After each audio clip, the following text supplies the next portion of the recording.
and what's the word? It's very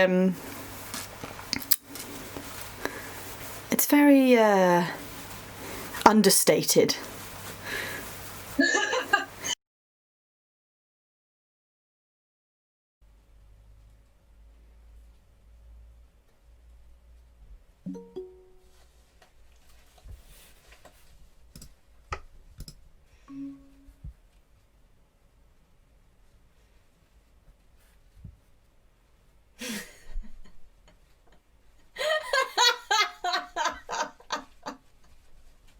I can't hear you.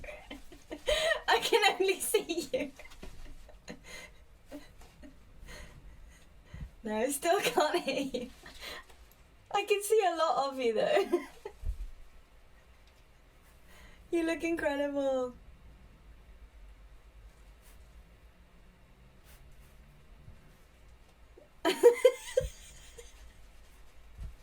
Can you hear me? I can't hear you either.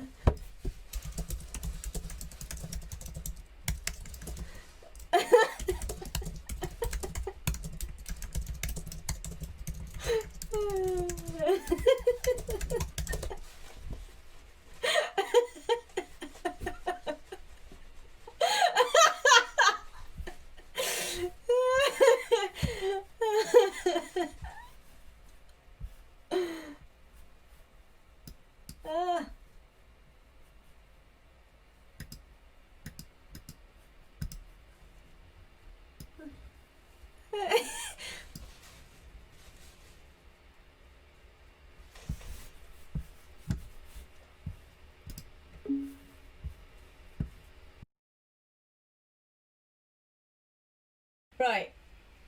Okay. So I thought it'd be nice for us to get together, just to talk about kind of what Fold is and what we were trying to do with it, and whether we feel we've achieved it or not, and I guess just to have quite a kind of, rare for us I know, but just to have quite a straight conversation about kind of what it's about, and yeah, if we're happy with how it's turned out, and what the kind of I guess what the kind of what the aim was, if we feel we've achieved that, and where we want to take it from here. Does that kind of make any sense? Yeah, that sounds great. Yeah. Great. Okay.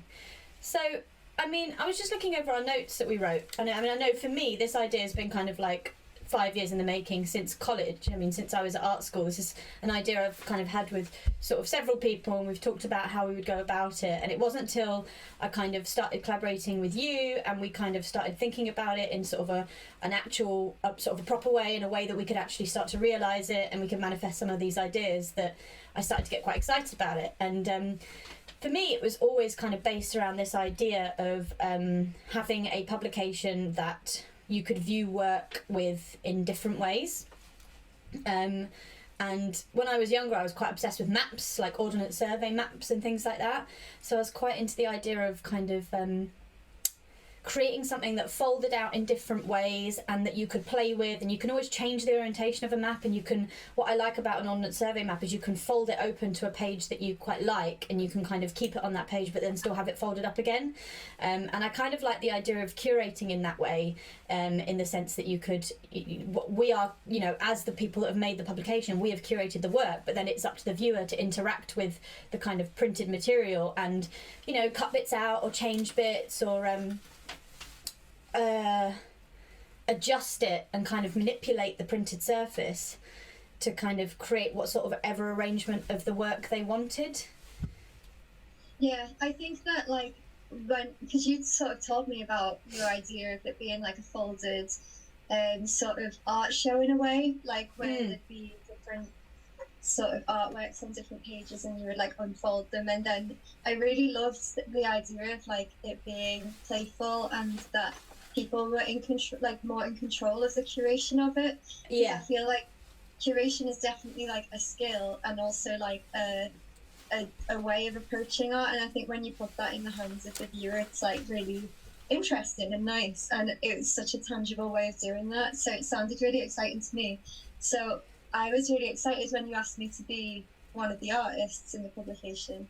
But then also, like, just because we had so many conversations about it, I guess I ended up weaseling my way into creating it with you, which was really nice. And also, just through our other sort of collaborative conversations and ideas that we have, which is why we've created Unlearn and Publish, to do all of the stuff together that we conjure up.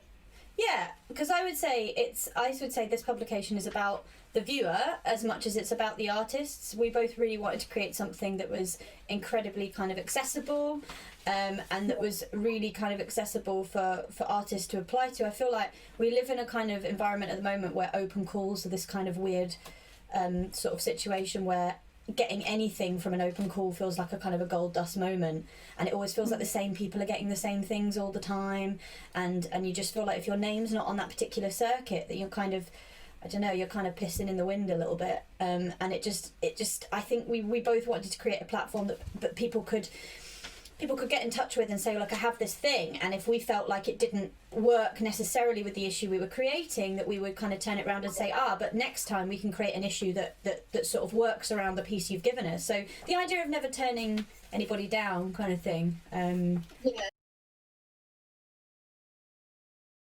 I think the idea of not taking itself too seriously was quite important to us. I don't, we thought initially about how we wanted it to look and how we wanted it to look really beautiful and wanted to be on really beautiful paper stock and this and that. And then when we realised that we didn't have enough money to do any of those things, and that actually the way we designed it was quite, I mean, we've been calling it our little kind of magazine of chaos, our little chaos magazine, because it is essentially, I mean, it's a mess in so many ways, and I kind of love that about it. And I love that it's not this kind of fancy high-end matte paper with, risographed beautifully, but that actually it's just sort of printed out on this kind of quite waxy, quite nasty flyer paper that you kind of get. You get inserts in local newspapers printed on the same sort of paper. And initially I was the aesthetic kind of like, the sort of the person in me that likes to be aesthetically perfect with everything was really kind of put off by that. But then I realised that that's absolutely exactly what we're trying to be. It's not looking like every other art publication out there, but also not kind of not conforming too much to these kind of like perfection ideals of contemporary art. Yeah, I think for me, like the paper, like, because we did initially have a different paper choice, which is funny because I feel like for this particular issue, not for future issues, because I think future issues will just be really different and change. But like for this issue, it did feel really quite nice actually for it to be on this like quite tacky paper, but also the nature of like how people are going to receive it in the post and stuff, it feels like it fits with like what we're doing. So I was quite happy with that. Absolutely. We wrote something about this a little while ago. I'm just gonna read it. Hang on. We wrote, this project is aimed at people. We want to engage with anyone who is interested in contemporary art but perhaps feels marginalised or intimidated by contemporary practice.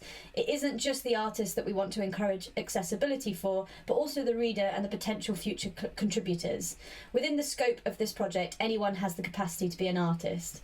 And yeah, I guess that's kind of like, that's something that I really still kind of believe and want to do with what we're doing. Absolutely. And I feel like I often feel like kind of the artist becomes this this kind of hierarchical figure, and it becomes a really inaccessible kind of landscape to sort of penetrate for a lot of people that feel that they don't perhaps make work in that way. So yeah, I think I still stand by that statement. Do you? Yeah, I still stand by it. The one thing that I think about on reflection on this particular project is I wonder how we can, because I'm just very aware that both of us have been to university and we've both learned quite a lot of the language around art and have become used to it from like our training in a way, and it's almost hard to take a step back from that. And the thing that I would like to think about in future issues is how we can make our language and the way we talk about art more accessible, because I mean, I would be interested to hear from people who've engaged with this project how they feel our videos are and how they feel our like publication is and how they feel the work is, Yeah. all the feedback. But also, like, I guess I'm quite self-conscious personally about that, and wonder how we can start to bring back some of that language and like kind of demystify it a little bit, maybe. Yeah, I mean, we're doing this under the banner of Unlearn and Publish, which is what we've called our collaborative practice. So I do agree with you that a lot of it's about unlearning the kind of language we've been taught, reducing it down to what it actually means, and then redistributing it in a way that this is accessible for anybody. And yeah, I guess I've been quite interested in that concept. So I've been looking at a lot of the things we wrote when we first started this project. And another thing I've sort of found is where we said we were trying to define what fold was. And we said, do you want to hear it? I'll read it to you. Yeah. And we said, hang on a second. And we said, Fold is a quarterly themed publication that the reader can manipulate and use to physically engage with the work on display by folding, cutting out, erasing, or adapting the content. Now, I was looking at that, and I was thinking about that, and I was thinking, wow, so that's basically just us saying, oh, we do it every few months, and people can cut it out and rip it up or move it about a bit. Yeah, but I think But we made it sound really fancy. Is that from the website that we were like writing for, or was it for an application? I don't know. Isn't it funny though the way we change our language totally when we're writing for an application? Yes. I would hope. I would take this opportunity to say that I would hope that nobody ever does that when writing into us. Or they don't, or they can, but they don't feel like they have to. Yeah, they can if they want to. If that feels natural to them. But if it doesn't feel natural to them to write to us like that and say, oh, I've got this piece of art I'd like to exhibit in your publication, I would hope that they don't feel like they had to.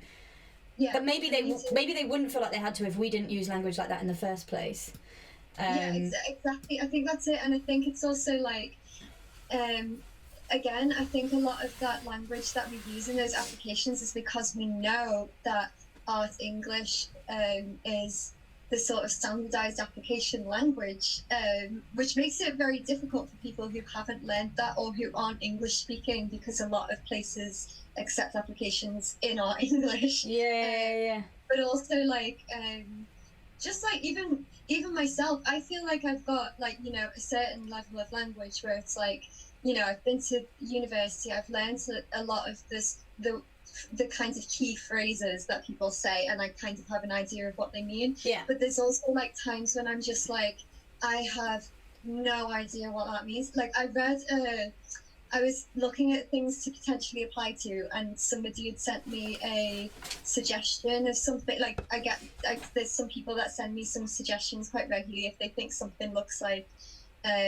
interesting to me, and which I really appreciate. It's very kind of them. But also there was this one, and I read it, and I read it out loud to Edwin, and I was like, I have no idea what this means. Like, not the slightest clue. It just felt like a lot of like the sort of phrases that you might hear, or the like words that you might hear crop up quite often. Yeah. But like all shoved together in one text. Yeah. And it didn't really tell me anything about what they were looking for. Yeah. You know, it just felt like quite like they just wanted it to, it felt wishy-washy, but also like really overly complicated. And there was quite a few like that where I was like, I have been trained in this and I still don't understand it. So this is not cool. And like, I think a lot of artists have the idea that, oh, anyone can do art, you know, it's it's open to everyone, and you don't need training to be able to be an artist, and you don't need this. But actually, like, when there's those barriers, it definitely makes it harder. And it's like, it's not just about the quality of the work that gets an artist to have a career, if that makes sense. It's about like being able to like break down those barriers, and I think and break down prejudice as well. That kind of prejudice is the quality of, you know, the quality of your work. Are people going to see it in the same way if they, for example, haven't seen that you've done 2 completely useless creative degrees? Or yeah, exactly. Yeah, and also if you don't use that language in your application, it's like there are some places where that is a risk. Yeah. No, absolutely. I think as well that people are very, a lot of people feel very shunned by the kind of aesthetic of the art world and the way everything is kind of perfectly arranged, I guess. And I think that I think that when you start something like a publication or or a gallery or some sort of forum in which we would view and appreciate or kind of look at art, there's this very particular brand that always comes out of it, and it's almost like everything that you make has to fit within that brand, otherwise it's not welcome. And I find that quite marginalising in a lot of ways, and that brings me back again to sort of certain decisions we've made with Fold, and that it has that name, but it doesn't have a logo, it doesn't have a set kind of logo or a set kind of package to it. It changes every time. It doesn't have like a set format. Oh, my bow tie's fallen off. It doesn't have like a set format, and it can be quite different every single time, and maybe that can be dictated by the work. And I personally think that's that, to me, that feels safer, that feels less, I don't know, less scary. Yeah, I agree. It always looks and feels different. So if something always looks and feels different, then surely there's sort of so much capacity for anybody to be welcome. Yeah, and I do think that, realistically speaking, I know that we have the intention of everyone feeling able and safe in applying to our publication, but I also think that, we're not necessarily fully there yet in terms of there's still loads that we have to figure out.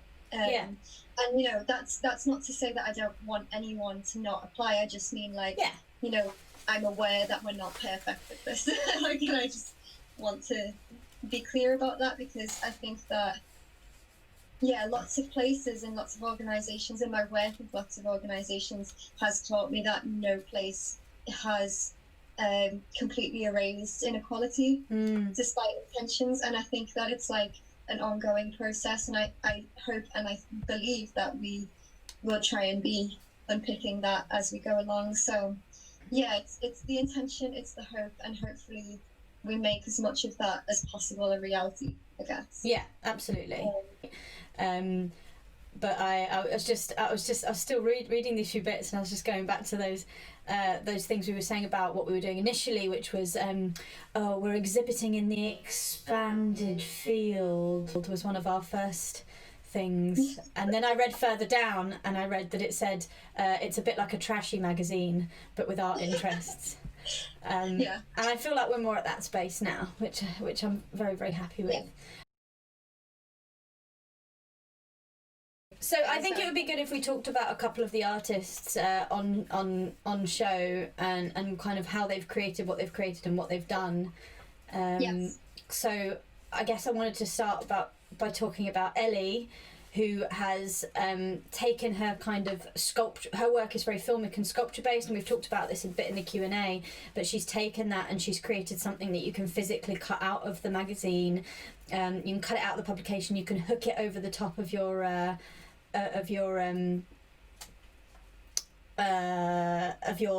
monitor or television screen, and you can view her work as if it were through that kind of sculptural monitor that in real life she would have created as this kind of weird lo-fi sculpture, but for the sake of the magazine she's managed to flatten that down for that surface, and I think that's really, really great.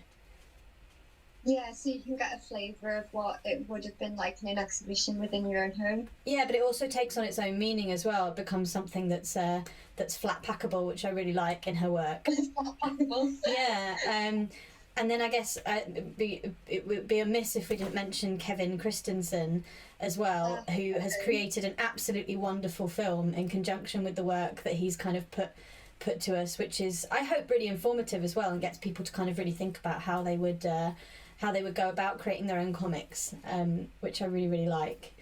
And yeah, is there anybody in particular you'd like to mention? Well, I guess it makes sense if I mention Edwin because Edwin is my partner. I mean, Edwin is a wonderful artist, as obviously I would think. And his work is like, I really love this work that's in this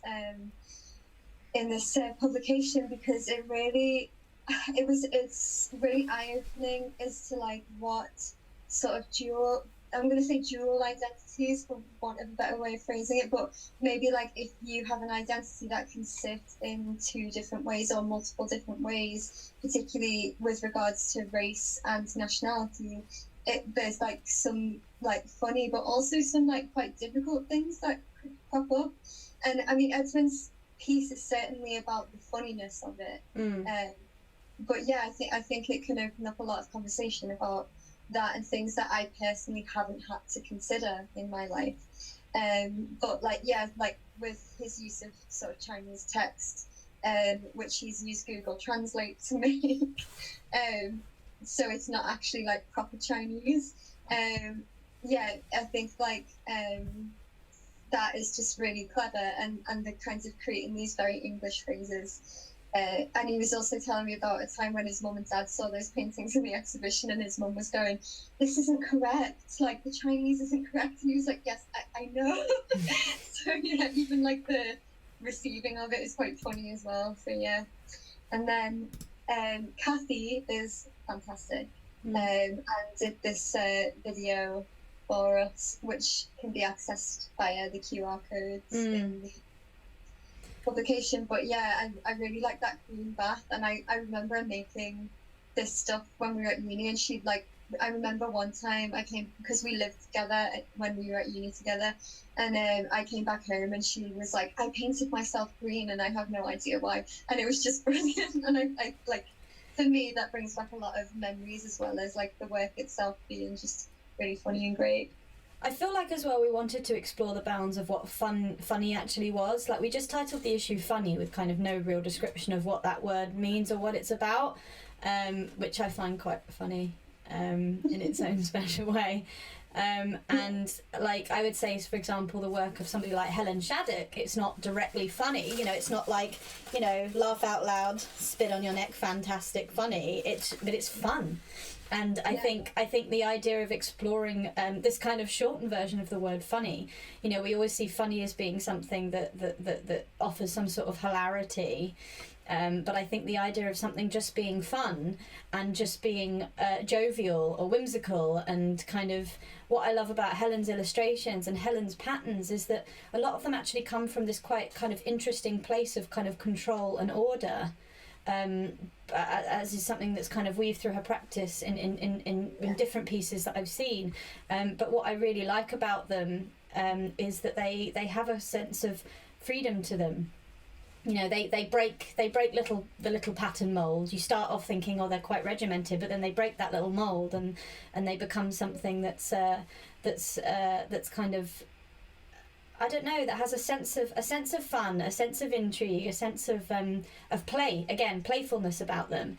And play definitely comes to mind when I think of Helen's. Yeah, absolutely. And I love that. And I love that there's that freedom to play with shapes, and that can still be considered within this context of fun and funny. And I like how kind of like really different that piece of work is from sort of the others we've got on display.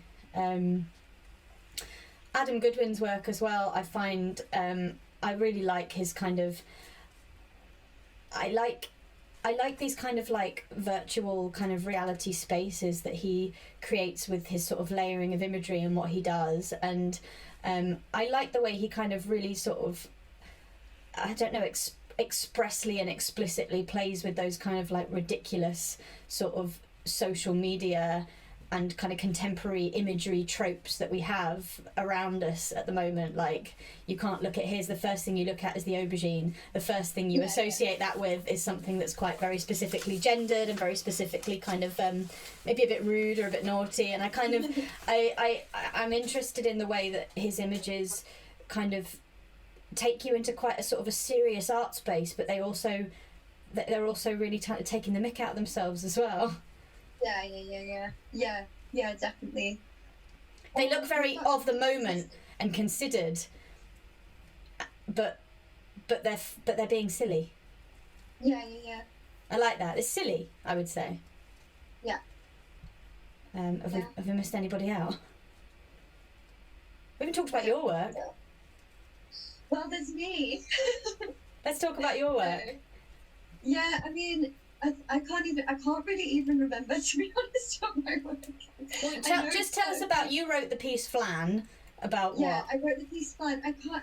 I know that there's a still as well of me and that's from my degree show, I think, of me dressed as Leroy, which I think like a lot of my solo practice, so like the work that I make by myself that isn't participatory work, is about like navigating city spaces or like public space and being queer and how we can do that. And I've looked a lot at Baudelaire and found him inspiring and also a pain and offensive at the same time. So yeah, I guess a lot of it's about my difficult relationship in digesting his sort of theories that have really informed my work as well. So yeah, I really like exploring flannery and what that can mean for me, and what it also could possibly where it could possibly be different to flannery, how it's been initially written, purely because of how I as a body am received in public space. And yeah, so I've sort of looked at Lauren Elkin's work as well around the flaneurs, where she kind of made a female version of the flaneur. Yeah, and then I wanted to make the queer version, which is the flan, and I just thought it was really appropriate because it was like, it's like jiggly and a bit saucy and a bit, I don't know, messy, and I don't know, I just kind of loved that. So it was just like nice how that worked out when I was thinking about it, and being not a woman and not a man, and being, I guess, gender fluid, although I'm still figuring it out, but being someone who's not either. Flan felt like sort of like quite a nice term because it is not gendered, but then also it's complicated.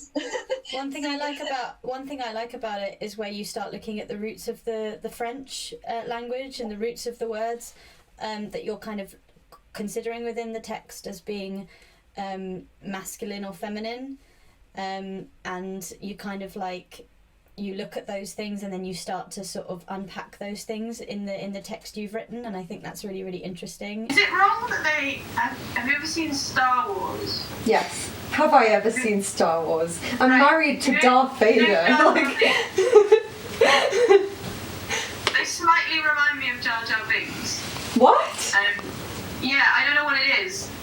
I don't know what it is. I really don't. I'm sorry. I'm really not happy about that.